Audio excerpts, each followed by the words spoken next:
Did you disable a device in Windows and now need to turn it back on? You can quickly restore it through Device Manager.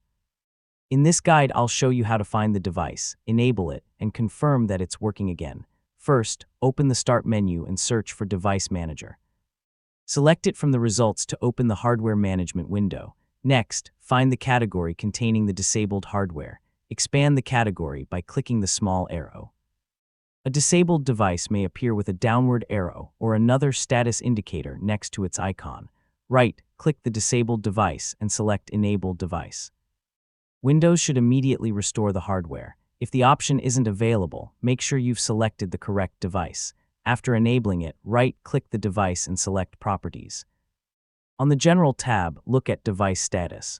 You want to see a message indicating that the device is working properly.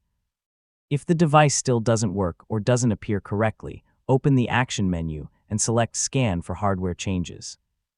Windows will check the system for connected hardware and refresh the device list. If the device is enabled but still has a warning icon, the driver could be the problem.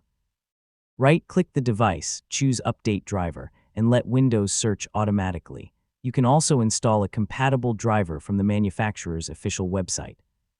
Finally, restart your computer if necessary and test the hardware.